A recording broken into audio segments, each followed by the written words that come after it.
Where are my kids?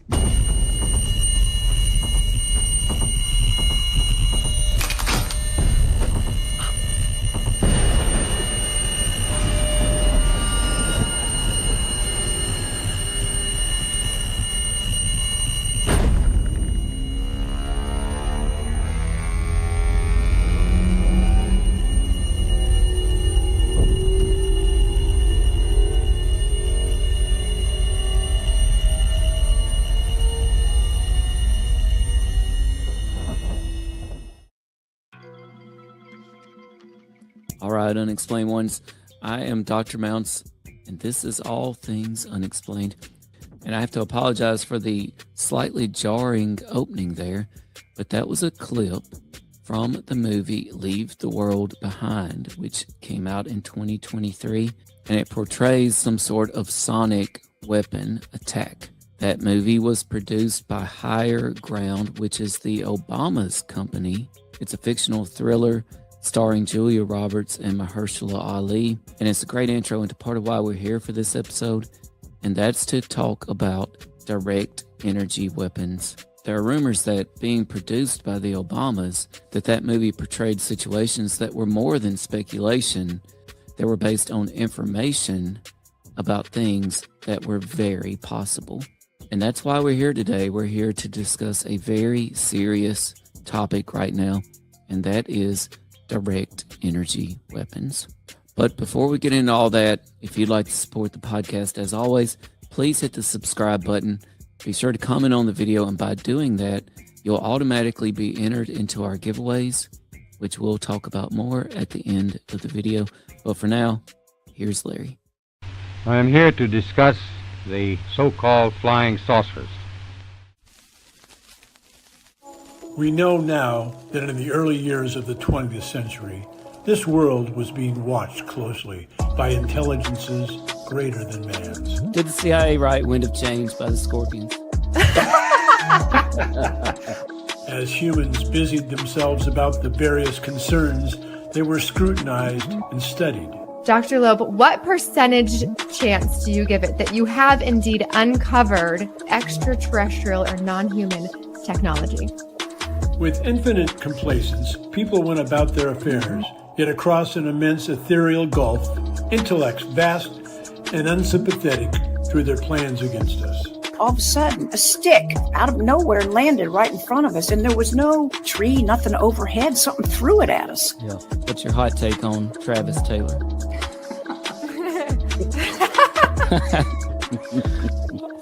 I've got an exclusive for you guys if you want it about the Alaska. We do. Okay. Dr. Taylor was revealed to be the chief scientist of the UAP task force with the Pentagon. All Things Unexplained. So some of that, I think, sir, we'll save for closed session.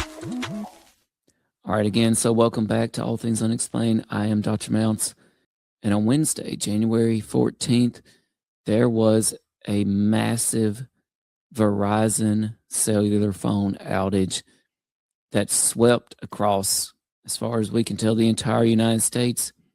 The initial report said maybe 150,000 affected customers, but the way we see it, there were perhaps millions of affected customers. And we actually went live on our YouTube to allow people from around the country to join us and tell us what they were experiencing. Here's a quick highlight reel from our live stream exclusively on our YouTube and X channel. I thought, you know what? I'm going to go live this Verizon outage. It's pretty strange. Just thought I'd give everybody a chance to chime in, let me know where you're at and what you're experiencing.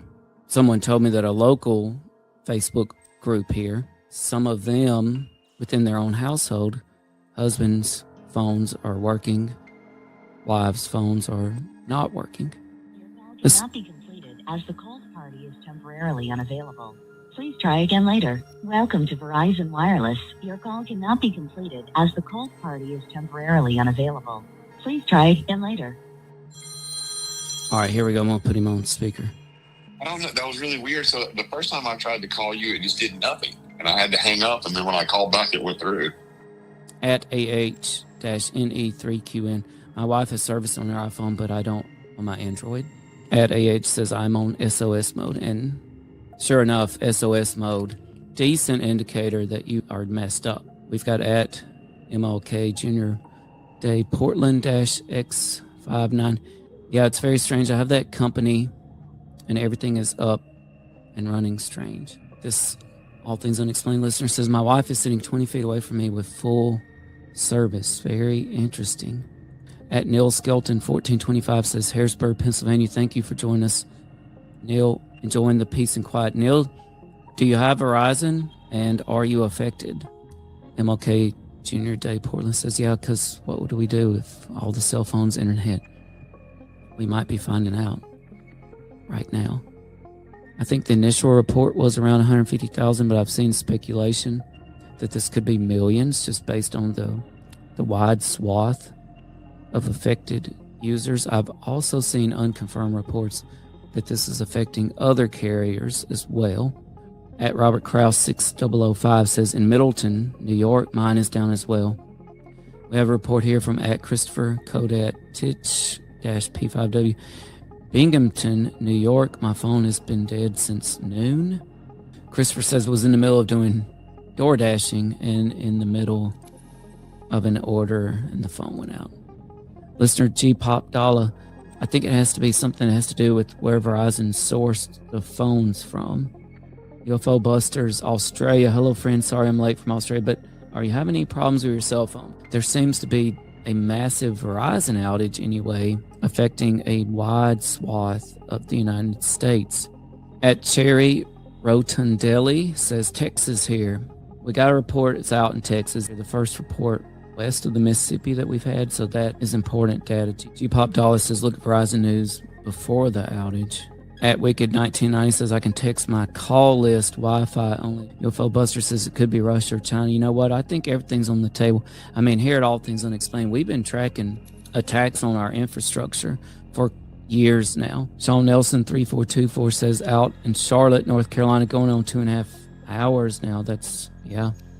At Nicole Blanchard 5906 says, down in Albany, New York for 3 hours now. So Julie Lee Glass Keatle 8134 says, down in Gettysburg, Pennsylvania.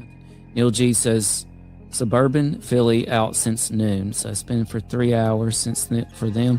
Can text, but no phone.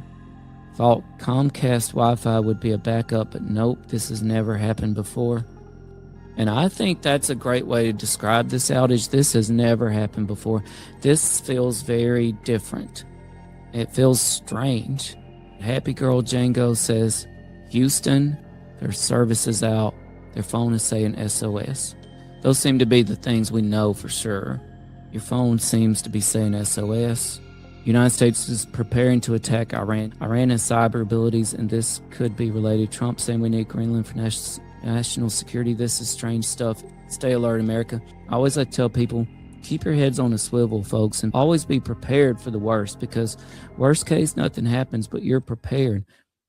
So it really freaked people out to be without their phones, and it went on for a good 8 or 9 hours. Most people seem to have lost their service around noon that day, Wednesday, January 14th, and they did not get service back until about 9 p.m. that night.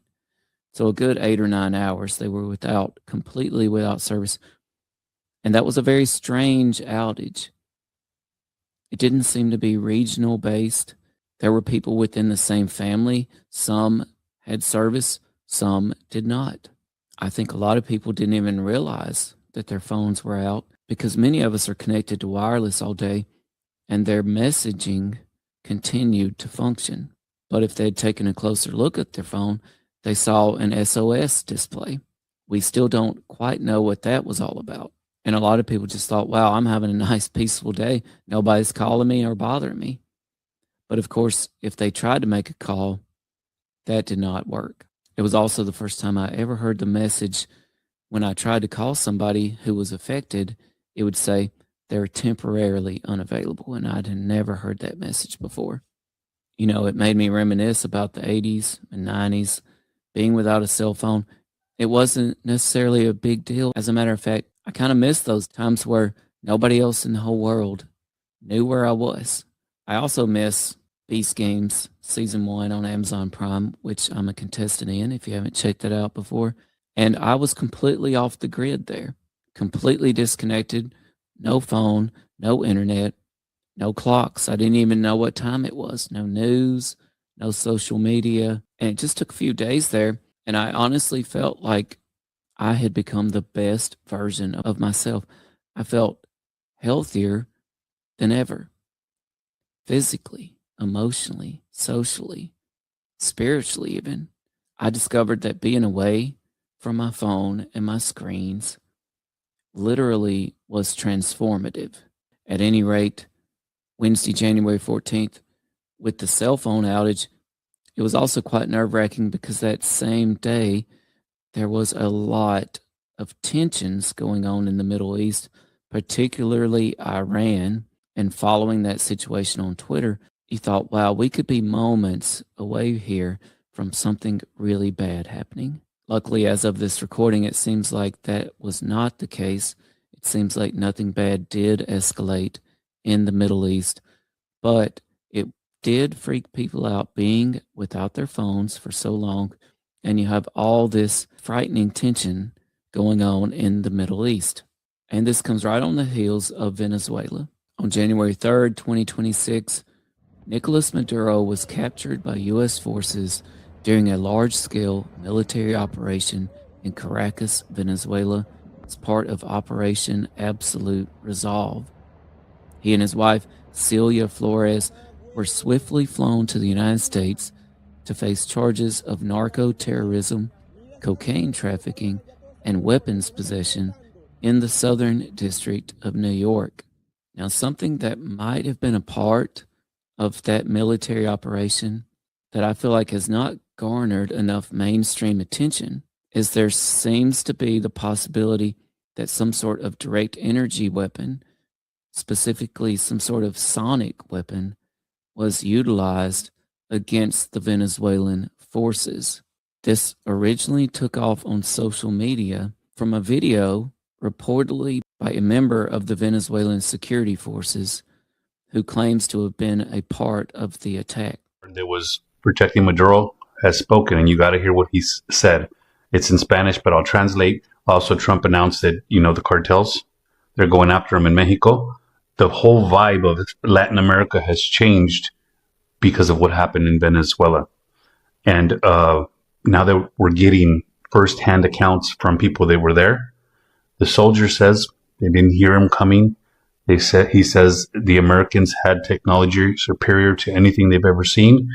Everything that they were using for radar, for anything, was completely taken offline. They had drones, and the drones were taking out bases and taking out things faster. They didn't have no technology. They've never had to fight against drones. He also talks about that there was only 8 helicopters. There was only 20 men that were sent in. And those 20 men killed hundreds of their men. And none of those soldiers were injured. He talks about it felt like they were firing 300 rounds a minute. Nothing they've ever seen. Nothing that they can compete with. And then he also talks to the fact that the Americans had some kind of sonic shock boom that was sent out, and everybody immediately started bleeding profusely out of their nose. They couldn't even gather themselves because whatever was sent at them made them fall to their knees and vomit blood out of their mouth and out of their noses. They were incapacitated immediately. He says he never wants to go through that again. Doesn't want to have to fight with the Americans again. He's sending warnings to everybody out there that you think you can fight the Americans. You don't even know what their weaponry is like and what they're capable of. 20 men took out hundreds, and that's starting to spread all through Latin America. And now they're not saying, if you want me, come and get me anymore. They're like, oh shit. Especially after Trump says, hey, Mexico, you're on the list too. Now, you might think this is a little bit dramatic, a little bit sensationalist, and I can understand why you would think that, but it wasn't too long before this was really gaining traction, and White House Press Secretary Caroline Leavitt even reposted the security guard story. So user Mike Netter, that's at NetterMike on X, posted a transcript, and I just want to go over it again here with you. The security guard said, "On the day of the operation, we didn't hear anything coming. We were on guard, but suddenly all our radar systems shut down without any explanation. The next thing we saw were drones, a lot of drones, flying over our positions. We didn't know how to react." The interviewer asked, "So what happened next? How was the main attack?" The security guard said, "After those drones appeared, some helicopters arrived, but there were very few. I think barely 8 helicopters. From those helicopters, soldiers came down, but a very small number, maybe 20 men. But those men were technologically very advanced. They didn't look like anything we've fought against before." The interviewer asked, "And then the battle began?" The security guard said, "Yes, but it was a massacre. We were hundreds, but we had no chance. They were shooting with such precision and speed, it seemed like each soldier was firing 300 rounds per minute. We couldn't do anything." The interviewer asked, "And your weapons, didn't they help?" The security guard said, "No help at all, because it wasn't just the weapons. At one point, they launched something. I don't know how to describe it. It was like a very intense sound wave. Suddenly, I felt like my head was exploding from the inside.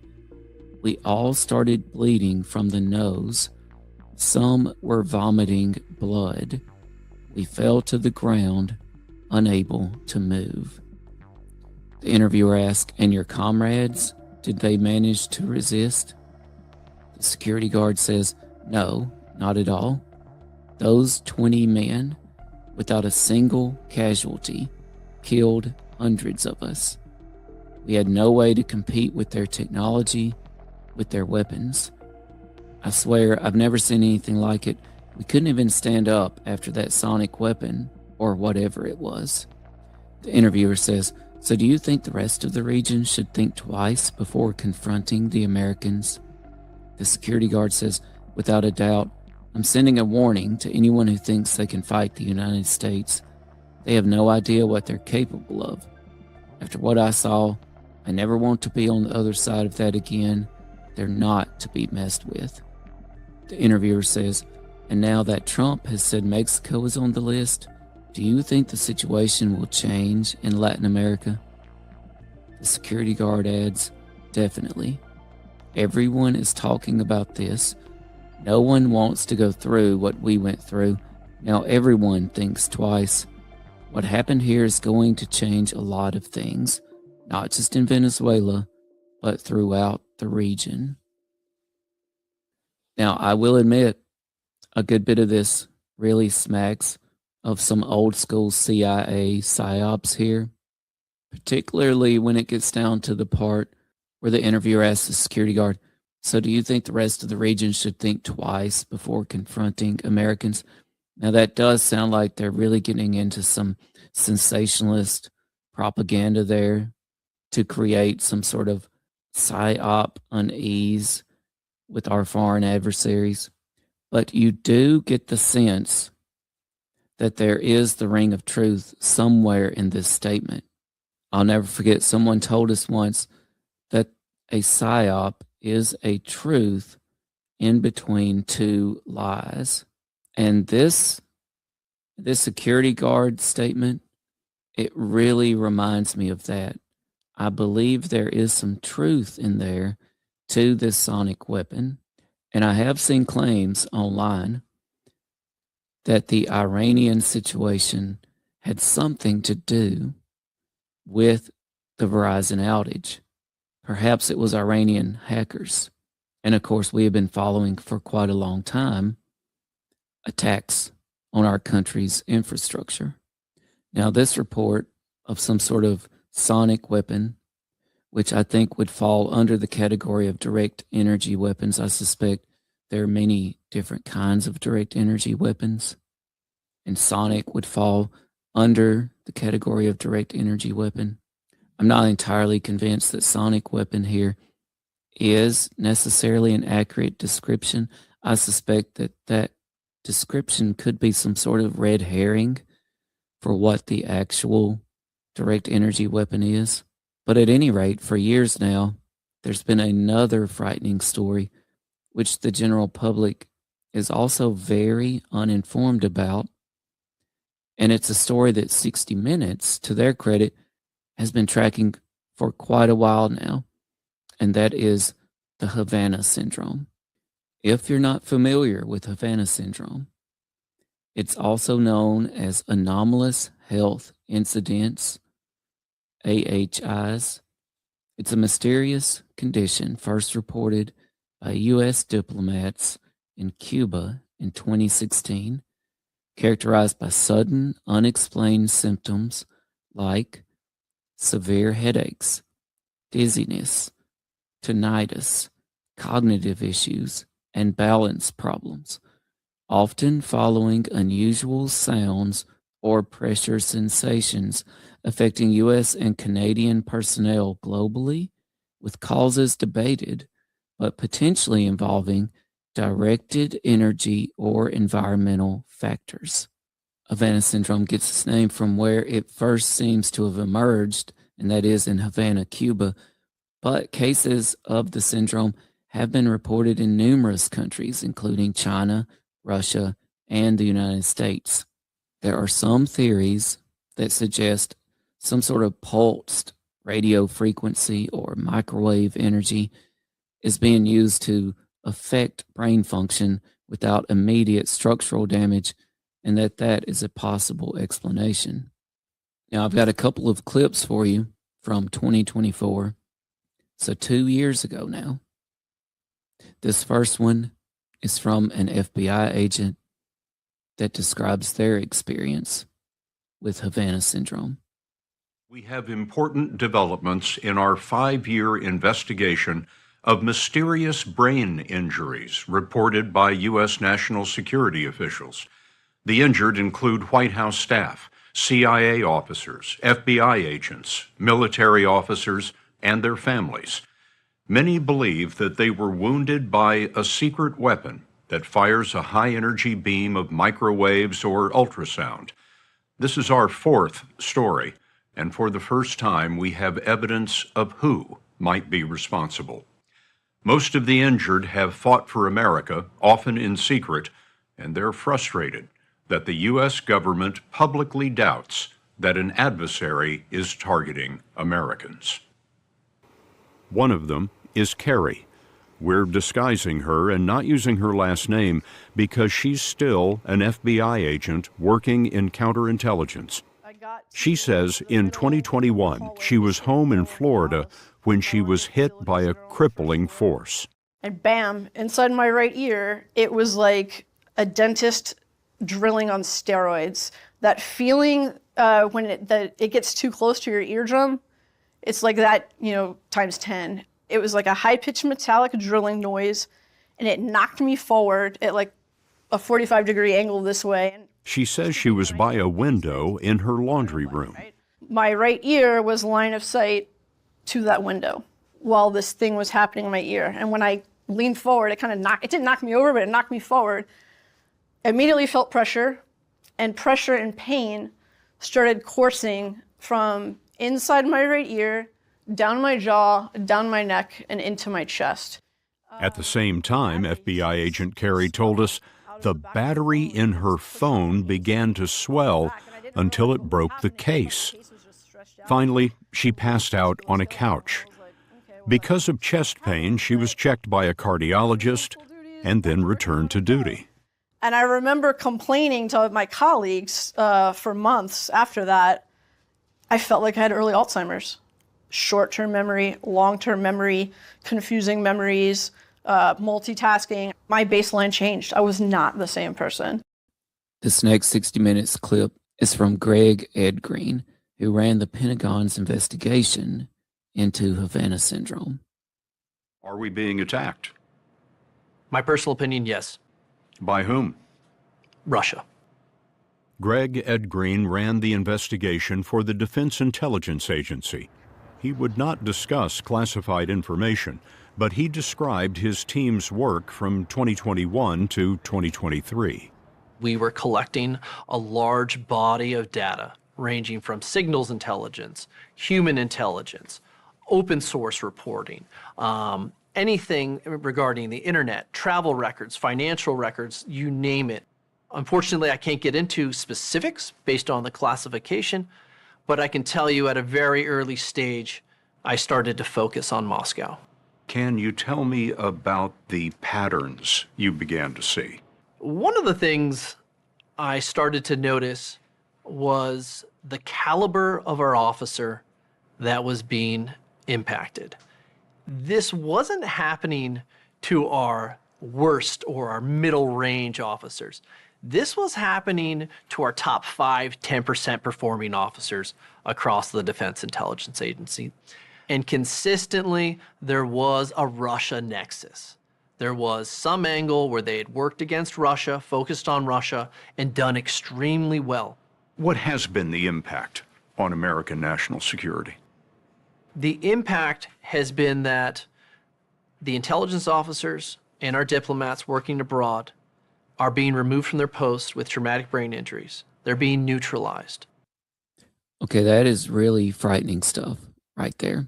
And a couple of weeks ago, on January 5th, 2026, All Things Unexplained talked about disturbing incidents in physics and beyond.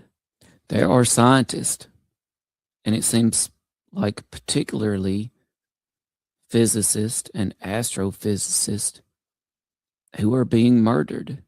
And this has been going on at least for several years now. We talked about 2 scientists in Sweden, Beatrice Villarreal and Dennis Asperg of Ocean X, the company that discovered the odd Baltic Sea anomaly. And Dennis reported that one day they started having unusual clicking sounds on their cell phones. Those clicking sounds reminded them of the Disclosure Day trailer, a Steven Spielberg movie coming up soon. Let's listen to that clip again from Disclosure Day. Let's today is today's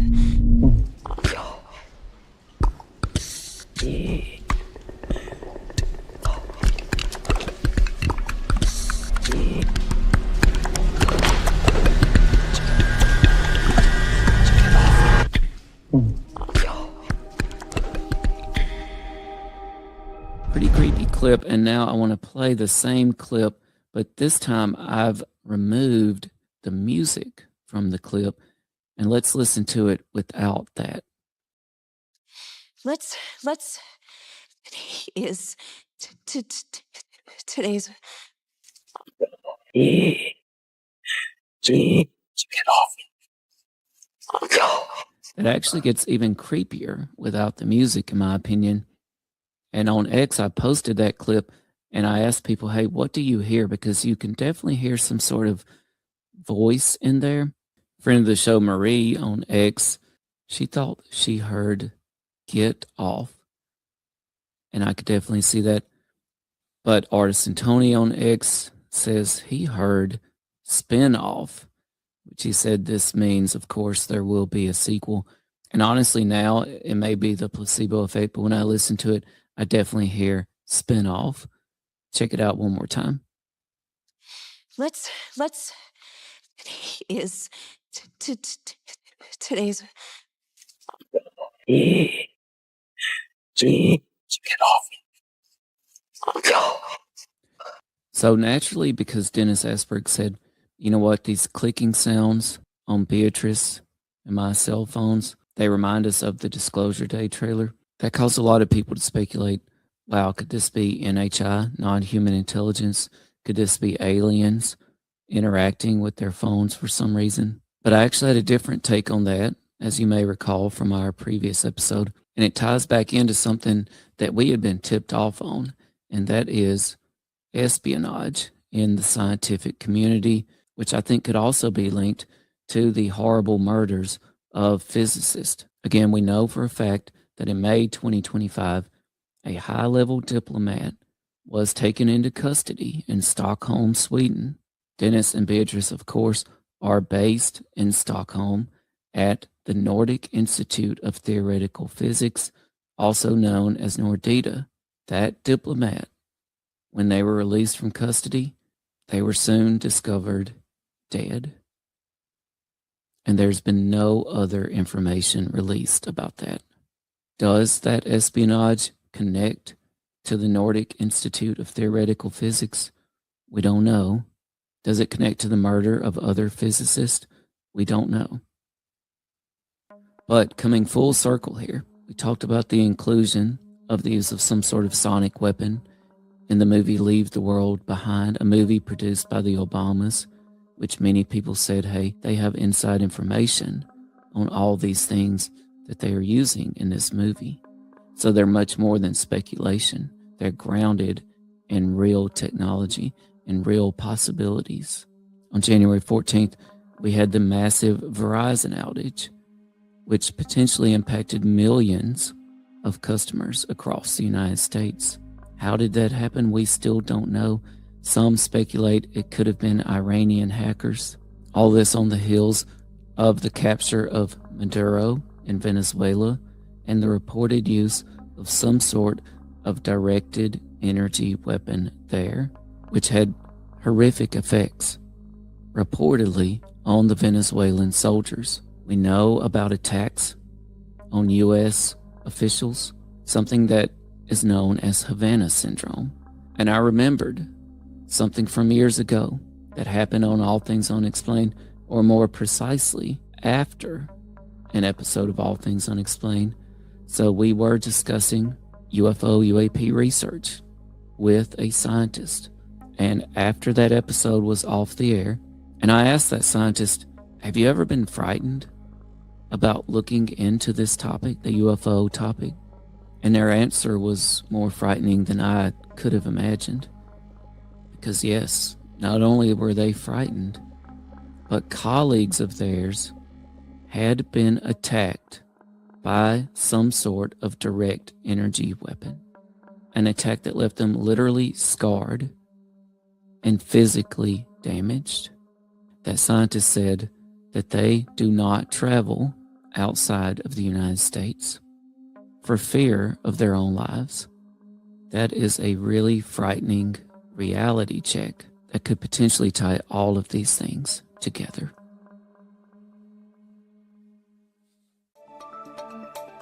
Just a few hours after I finished this recording, there was breaking news from CNN on Havana Syndrome. This was shared via Red Panda Koala on X. The Pentagon is testing a device that could be behind mysterious ailments that hit American spies, diplomats, and troops. The illness first emerged nearly 10 years ago. That's when US diplomats in Havana, Cuba, reported vertigo, severe headaches, and other signs of trauma. Later cases of so-called Havana Syndrome were reported worldwide. Sources say the device was purchased for millions of dollars in an undercover operation in the last days of the Biden administration. Senior national security reporter Zach Cohen joins us now from Washington. What more are you learning about this, Zach? Yeah, it's interesting. Sources telling us that the Pentagon spent millions of dollars to purchase this device as part of an undercover operation conducted jointly with the Department of Homeland Security in the waning days of the Biden administration, and that U.S. officials have spent over a year now examining the device, studying it, and still have not definitively concluded whether or not it is linked to those mysterious health incidents. Over a dozen that we know of have been reported, but there is evidence suggesting, new evidence suggesting that it potentially was. And we're learning from our sources that the makeup of this device really is something that investigators have honed in on. They've found that the device produces what's known as pulsed radio waves. That's something U.S. officials and academics have long speculated to be the source, the cause of these symptoms that have been reported by U.S. spies, diplomats, and troops around the world, and some domestically. We're also learning that while not entirely Russian in origin, the device is comprised of various Russian components, which obviously raises significant concerns and questions about a country that the U.S. considers to be a foreign adversary adversary potentially having some role in developing this device that is suspected of being used to target U.S. officials around the world. And we're also told, too, that a key part of this is that the device is relatively small and it can fit into a backpack. And that gets to one of the core questions that has been on the top of mind for U.S. officials is how can a device that cause so much damage, the damage that's been reported by these victims, but also be portable? It seems this device would check that box as well. So we're going to continue to push the U.S. government, the U.S. intelligence community, the Pentagon, and Department of Homeland Security for more clarity on this. You may remember that the CIA, their response to these victims has really shifted over time. Those victims feel largely that the Biden administration and to date the Trump administration has largely dismissed their reported symptoms, their calls for some sort of an answer as to an accountability as to what happened while they were serving their country. And a key concern here as well is if this device does prove to be viable, it could mean that it was potentially proliferated, meaning that there could be several foreign countries that have this capability and could potentially use it against U.S. Service members, U.S. diplomats abroad in a way that this device is suspected to have been used. Important to follow up on and to, hopefully find out more for those victims. Okay, now let's talk a little bit about our giveaways. If you subscribe and comment on this video, you'll automatically be entered into a chance to win some great things like this signed copy of Sharp Force by our friend Patricia Cornwell. Also, if you haven't already, be sure to read Identity Unknown by Patricia Cornwell, which we are in. All Things Unexplained is in Identity Unknown by Patricia Cornwell. I know, as my son would say, whoosh, mind blown. We've got a great Sasquatch Coffee Company goodie bag ready to send somebody. This is actually Howl in the Night, very dark roast. It smells amazing and it tastes even better.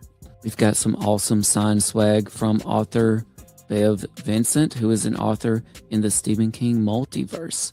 And he'll be joining us on the podcast pretty soon. Very relevant to this episode's topics, we have a signed copy of Preparing to Survive in the Age of Collapse by Colonel Drew Miller, who also joined us on All Things Unexplained. So on behalf of CJ and Smitty, this is Dr. Mounts, and I want to encourage everybody to take some time this week, get off your screens for a little while, head out into the woods, look up at the skies, connect yourself back to nature. You may not spot a Bigfoot, you may not spot a UFO, but you might just find something even more important out there, and that is yourself. Thanks, everybody. Let's actually spend a brief moment of silence in recognition of the passing of Eric von Däniken, who passed away on January 10th, 2026. I'll read what Giorgio A. Tsoukalos posted on X. It is with profound sadness and a heavy heart that we announce yesterday's passing of Eric von Däniken on January 10th, 2026. Our thoughts are with his family. EVD is also mourned by his friends around the world, the millions of readers of his books, and the many colleagues who have had the privilege of working with him for decades.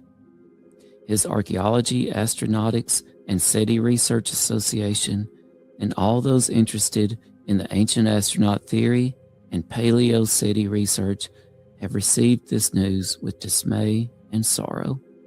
What a tremendous loss. And now a brief moment of silence.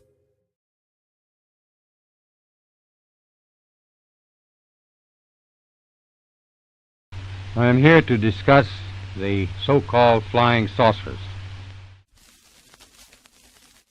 We know now that in the early years of the 20th century, this world was being watched closely by intelligences greater than man's. Did the CIA write Wind of Change by the Scorpions? As humans busied themselves about the various concerns, they were scrutinized and studied. Dr. Loeb, what percentage chance do you give it that you have indeed uncovered extraterrestrial or non-human technology? With infinite complacence, people went about their affairs, yet across an immense ethereal gulf, intellects vast and unsympathetic threw their plans against us. all of a sudden, a stick out of nowhere landed right in front of us, and there was no tree, nothing overhead. Something threw it at us. Yeah. What's your hot take on Travis Taylor?